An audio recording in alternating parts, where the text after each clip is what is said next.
The globalists are going to hate me. Welcome to the Chad Garrett Show.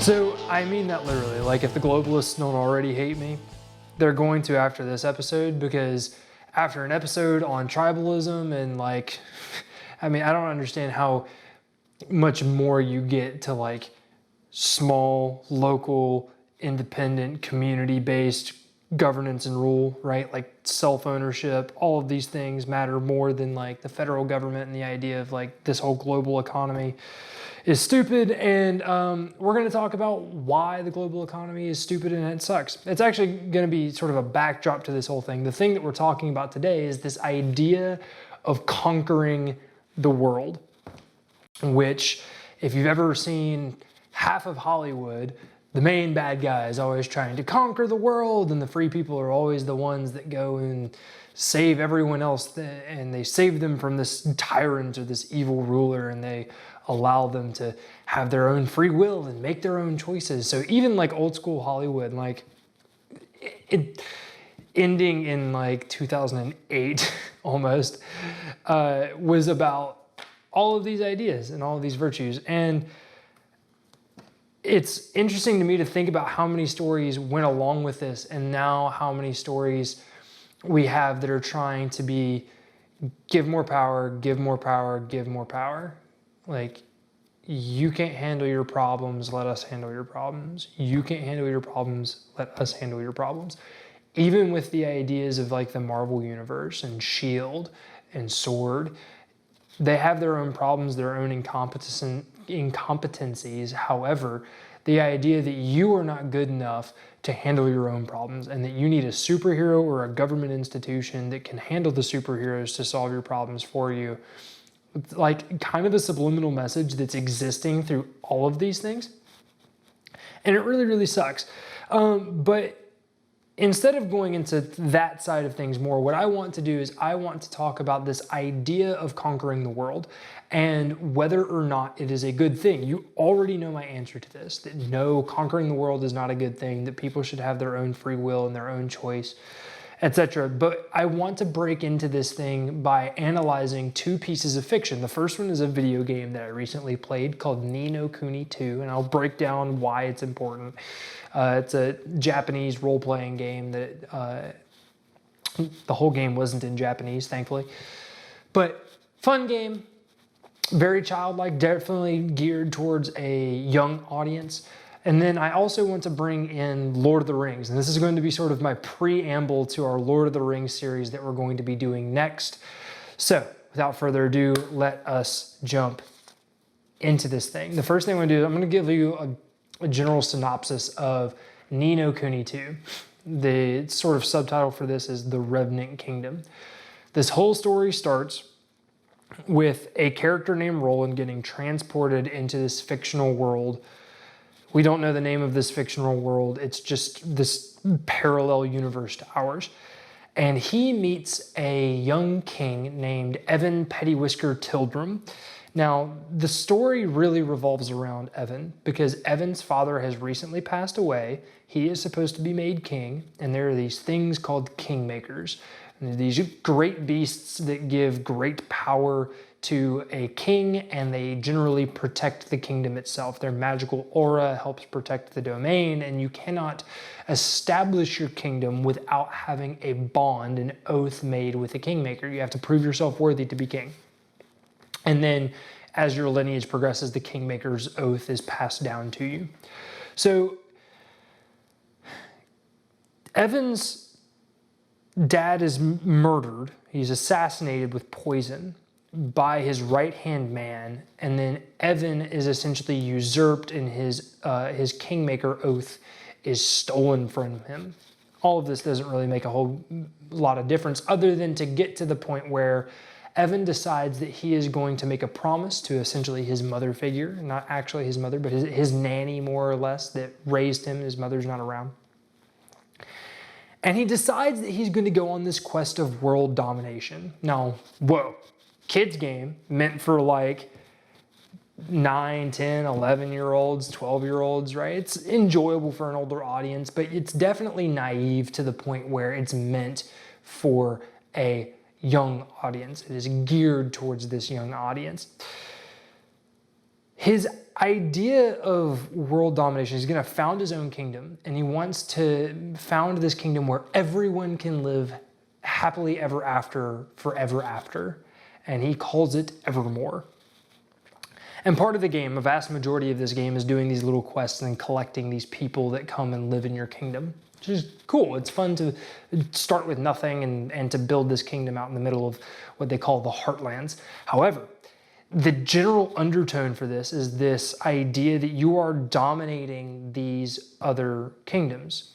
And the way that you're dominating them and the way that you're getting them to come on board is by going and essentially proving that Evan is altruistic enough of an individual, or naive enough in certain facets of an individual, to be good and pure of heart and to be a good king, to be a good ruler. And because he is a good king, these other countries, these other city-states sign on to what is known as the Declaration of Interdependence. Huge play on the American idea there, which is a sort of fun nod, but it's also a really corny nod at the same time, considering that the character Roland is more or less the president of the United States. They don't make too many qualms about that imagery that they have there. In between these spats where you're traveling to these different city-states and you're essentially fighting these corrupted heads of these states, and then getting them to, after fighting the corruption in them, getting them to have a change of heart, and then getting them to sign this Declaration of Interdependence, you're also engaging in some pretty childlike, but at the same time, if you look at it from a perspective, from an adult's perspective, you do get to go out and mimic battles, right? You have these wars against these different invasions. You go out and you fight skirmishes against the neighboring kingdoms. And if it were for any other age range than for younger kids, like, this game has the potential of being pretty bloody. And so they sidestep the realities of war, and they honestly take this idea of conquering and warfare in a very naive facade, and in a way that I think that would honestly be a little bit dangerous to young kids if they actually ever realized what it is that, or if they got the subliminal messaging from what it is that they were playing. However, the entire idea of world domination, and through this treaty of this Declaration of Interdependence that no one signs until you've essentially beat the snot out of them, is all looked on in this really positive light, that you should set out and conquer the world, but you should conquer it for the sake of peace. Okay, I agree with you there. By getting everyone to sign this peace treaty, and if they don't sign the peace treaty of their own volition, you either have to figure out what it is that they want, or you have to figure out how it is that you can essentially beat them or convince them or coerce them into submission somehow, some way, some form, including force. But it's all for the good of the world, right? It's all because he's this good king that wants to allow everyone to live happily ever after, and he wants to eliminate war. And so in order to eliminate war, you're going to engage in warfare. Okay? Moving on, I want to compare this actually to Sauron in The Lord of the Rings. So I'm going to get into a little bit of story behind the Legendarium here. And the Legendarium is what is the term that Tolkien's mythos for The Lord of the Rings and the world known as Arda and all this stuff. That's what that was built on. So, in the Legendarium, Sauron was originally a member of is a member of a race of people called the Maiar.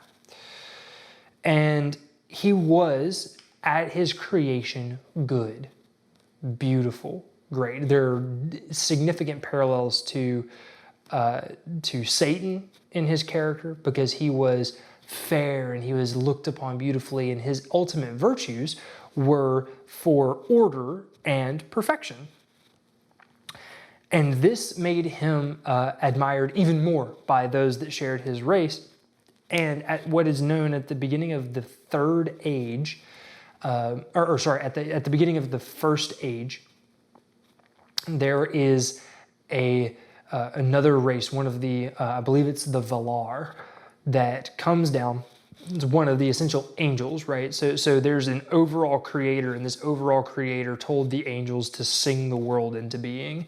And one of these angels' name was Melkor.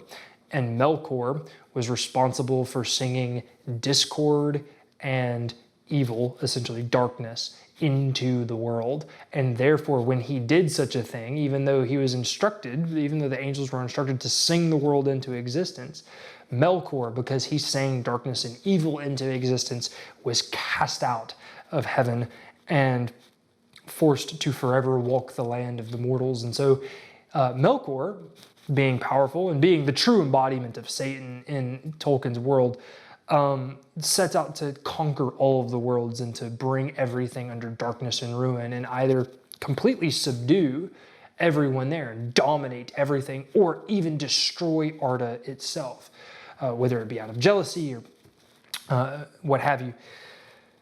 So Melkor is renamed as Morgoth. Morgoth is the first Dark Lord.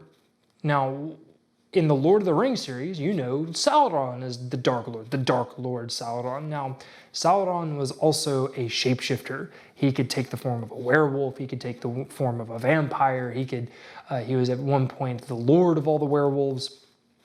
And this happened to him. He became this evil being because he saw Morgoth, as a means to an end.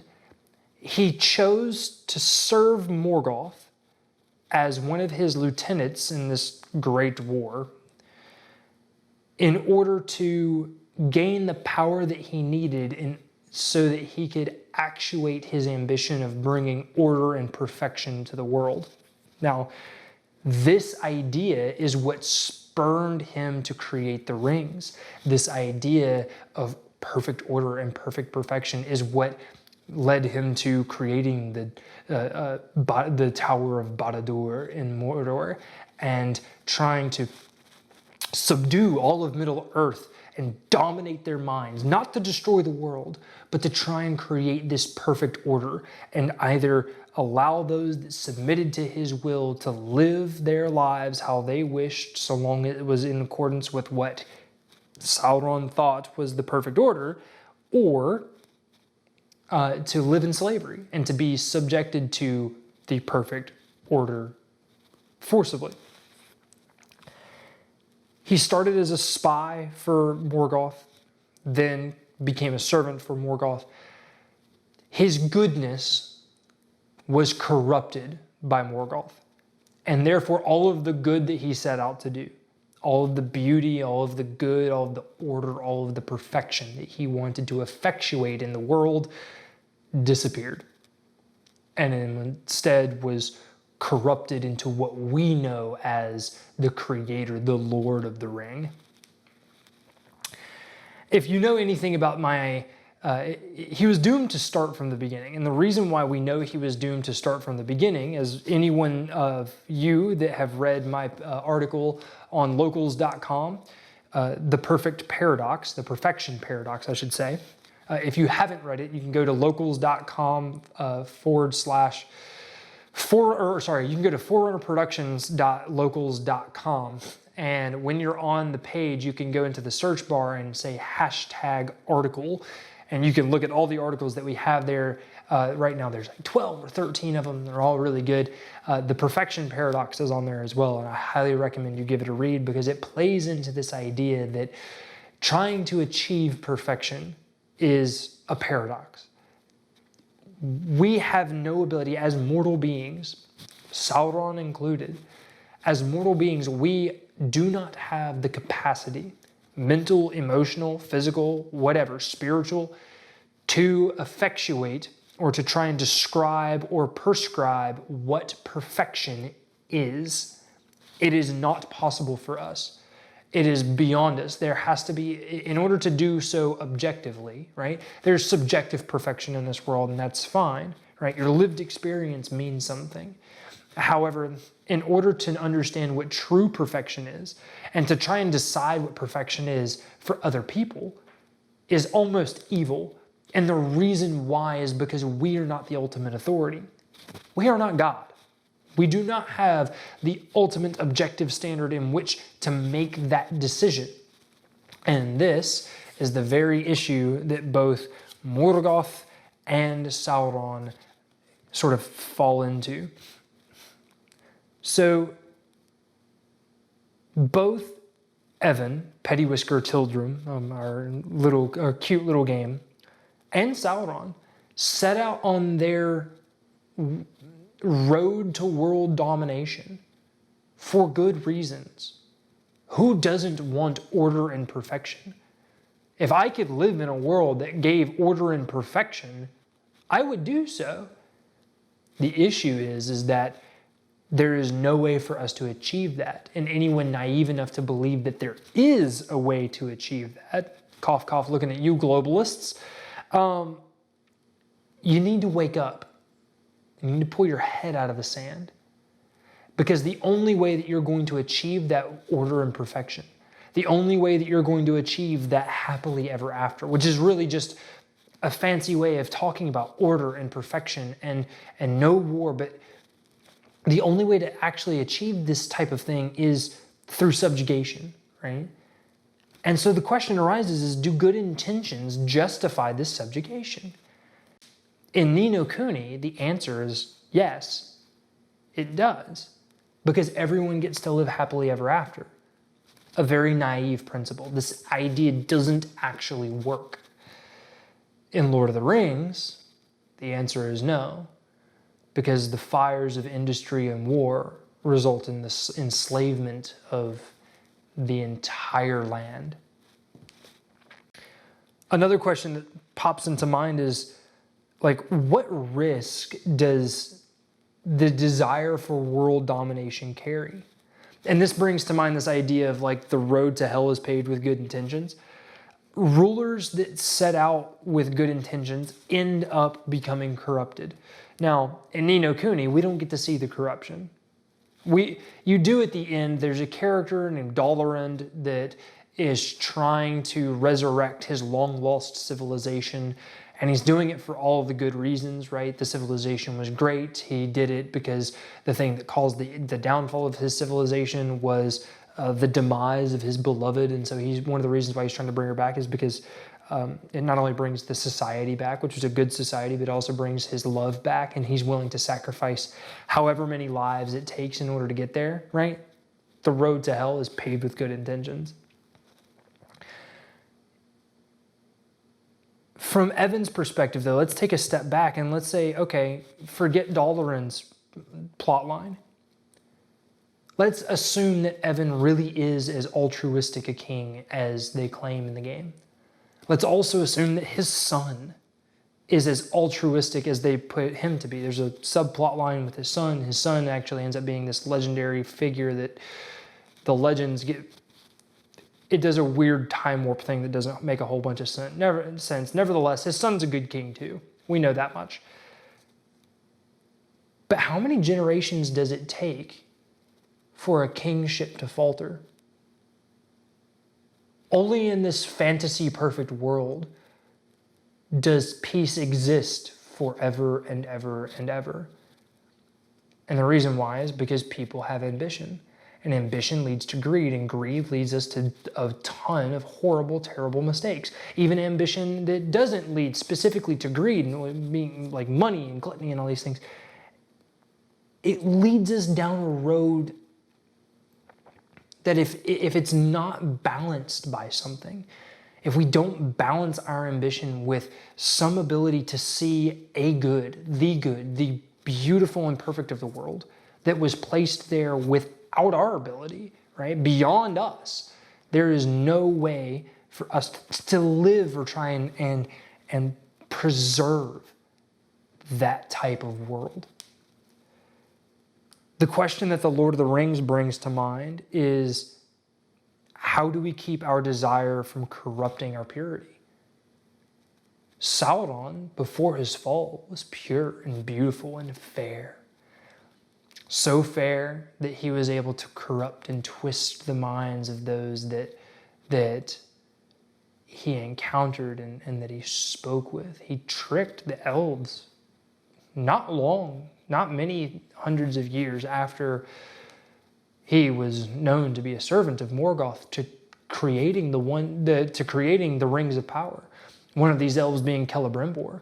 Now, Celebrimbor stopped at one point and recognized the deceit that Sauron had imposed upon them.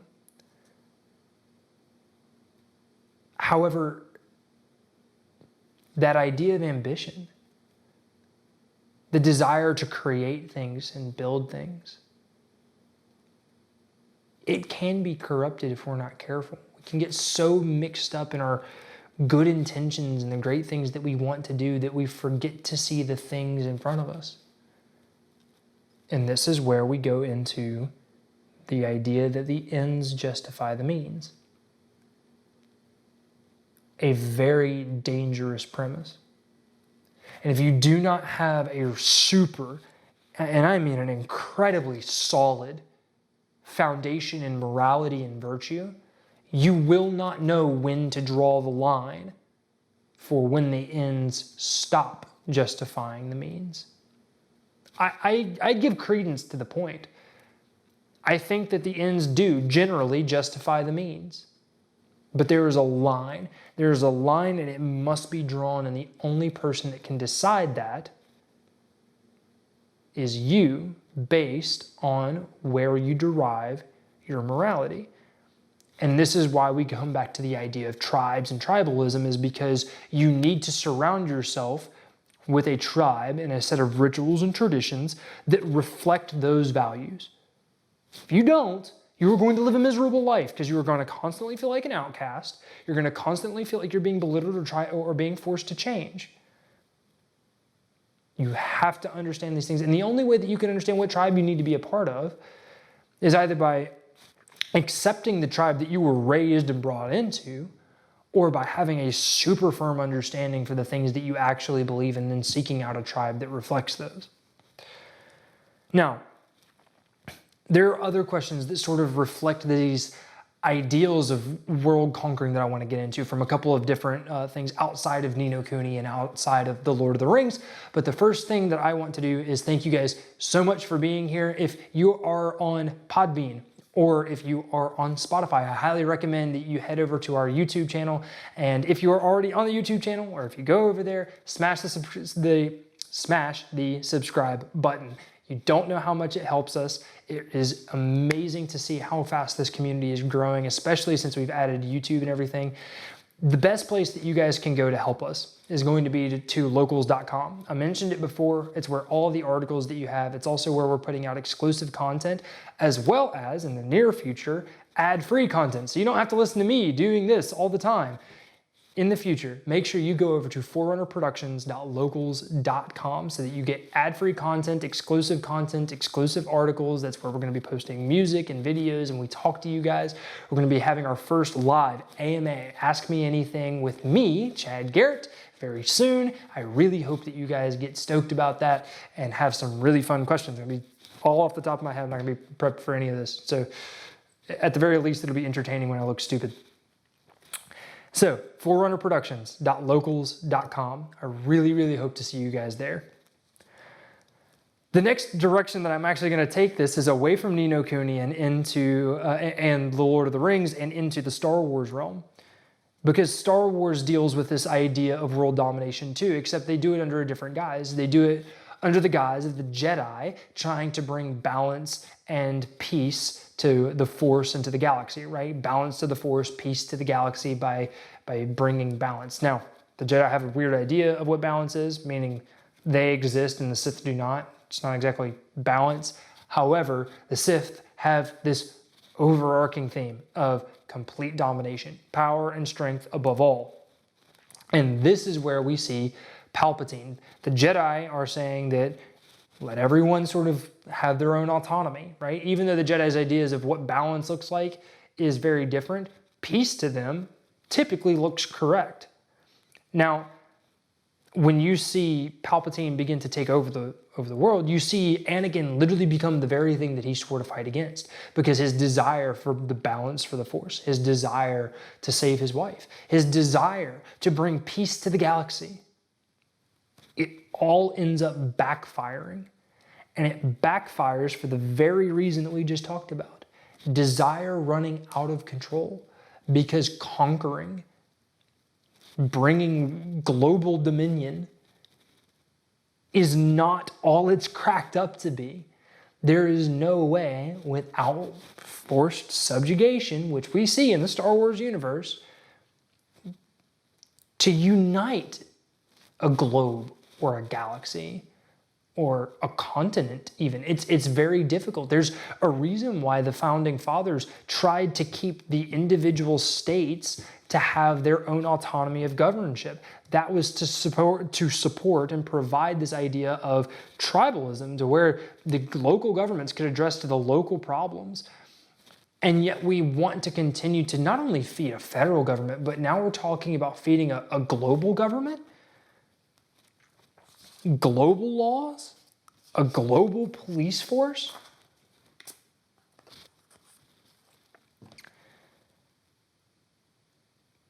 This one is a fun question too. There's a character in Game of Thrones that wants to go to Essos, which is where the different kingdoms, the 7 kingdoms, the 9 kingdoms, whatever. It's been a while since I've seen it, and I don't particularly care to go back and watch it. But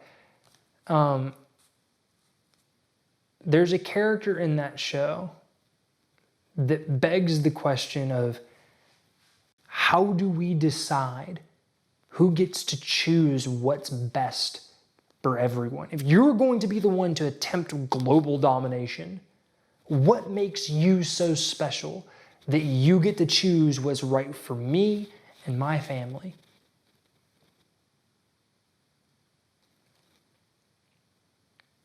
This character is Daenerys Targaryen. And to explain her story arc, she starts off by coming out and wanting to free everyone, make sure that everyone gets to live free. She starts by freeing the slaves, and then she brings the Dothraki under her, showing them that she has strong, powerful leadership. And then she continues to go to Slaver's Bay, around Slaver's Bay, and liberates all of the slaves. And then she comes to Westeros. That's what it is. So she's in Essos when all of this starts, and then she comes to Westeros. And that's where all the kingdoms are. And she's killed for becoming the very thing that she swore to defeat. Because whenever she was asked, very much by her main confidant, and the reason why she was able to achieve the things she was able to achieve in Westeros, when she was asked, how do you get to choose? How do you decide for people that may not agree with your idea of what freedom is? She says, they don't get a choice, because she has put herself in this godlike position, and she has decided that she, from this tyrannical position, gets to decide what is good and what is evil. The person she's confiding to in this is Jon Snow, and when Jon Snow realizes that she has taken this path, that she has become the very thing she swore to defeat, that she has become a tyrant and part of the very game that she swore to destroy, he kills her.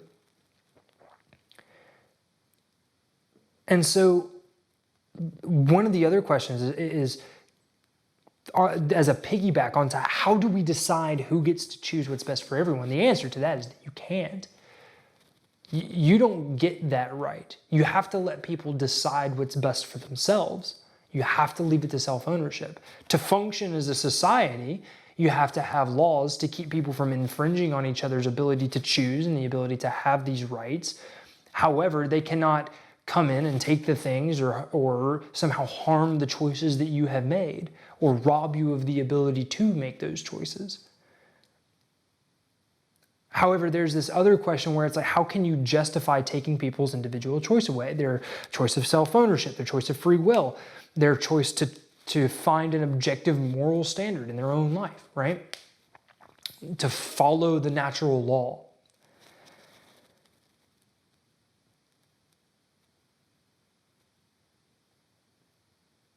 And the only thing that I can really think of for this is that you have to decide that there is a natural law.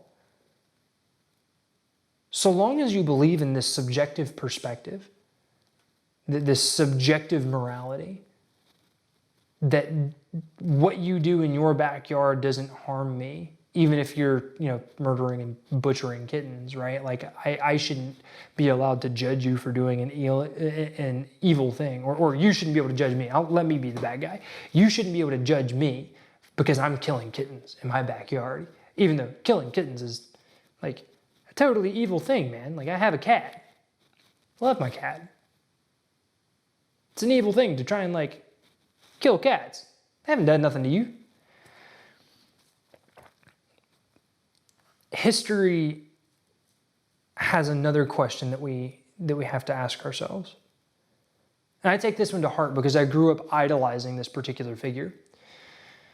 And I grew up idolizing this particular time period. And as I've gotten older, I've realized that there are things that are deeper to this question than what I really found at first glance. And that is, what decides how history views our choices? Say you are a king. Say that you have stepped out on this role for domination. Sometimes we view heroes, or we view figures in history as heroes for doing this. Alexander the Great is one example. Went through conquering, slaughtering, killing, war everywhere, blood, guts, the whole nine. Why do we idolize him? Octavian, right? Caesar, Augustus Caesar, or his original name is Gaius Octavian. The first true emperor after Julius Caesar. Julius Caesar's nephew that got all of his power, was groomed to be emperor by Caesar himself, by Julius. Expanded the Roman territories. The Pax Romana, though it was a period of peace, it was also a period of peace because the Roman military was subjugating people. It was through military rule that they were able to keep such a peace. Yet we look at him with favorable eyes because it is the Pax Romana, the period of Roman peace. Who gets to decide that we ignore the slavery and that we ignore the bloodshed, the conquering? And this is the one that I wanted to get to, is King Richard the Lionheart. It was King Richard the First. He's looked upon extremely favorably by history. And yet he led a crusade towards the whole, this idea that God was supposed to give Christians the Holy Land. There's no promise in the Bible for that. How many Christians, how many Muslims, how many pilgrims do you think lost their lives at the hand of his leadership leading these crusades? Yet we look at him favorably. So what decides how history views these choices? I've actually already told you this, and I'm going to say it again. The idea that all three people that I mentioned, Alexander the Great, Augustus Caesar, and King Richard the Lionheart, ruled from a perspective where they weren't worried about global dominance. They ruled in such a way to where the law was the law, they enforced the law, and then they let people live their lives. It was periods of prosperity for their kingdoms, economically, culturally. And those freedom, those boons, those progresses only come when you give people freedom. They only come whenever you are able to put self-ownership and free will into the hands of the people that you're over. Okay, sure, your governance, the way that you're establishing your laws, the way that the tribe is banded together is under one leader. Phenomenal. Now that leader has a hands-off perspective and says, okay, go live your life. Do the thing that you want to do.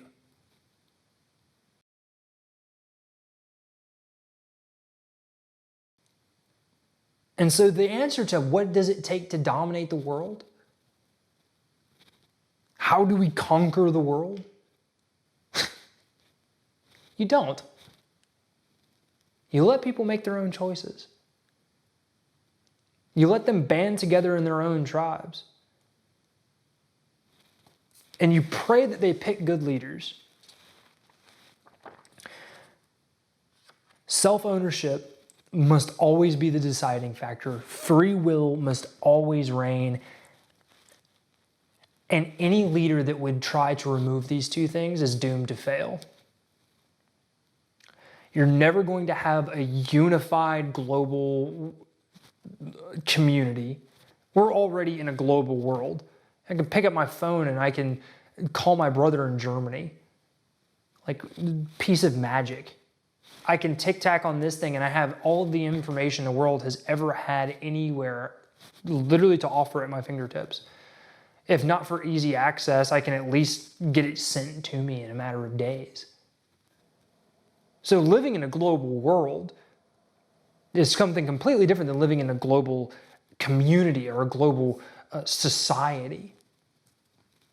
And it'll never happen because even if you try, what's going to happen is you will have an aristocratic ruling class that decides everything and anything that is of any real importance to the people.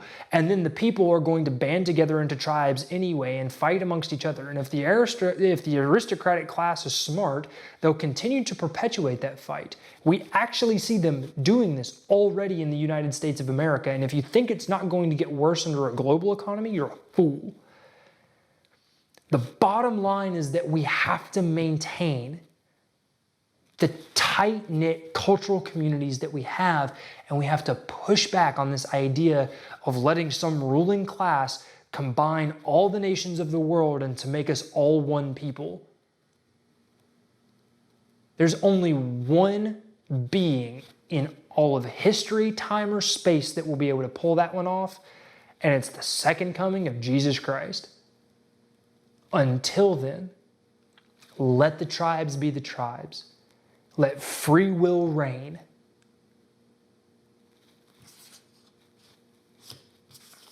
And have some self-ownership. Make some decisions and be disciplined about what you do with your life. Go out. If you have something in the world that you see as an issue, make a change. Whether it be with your dollars, your decisions, or your labor.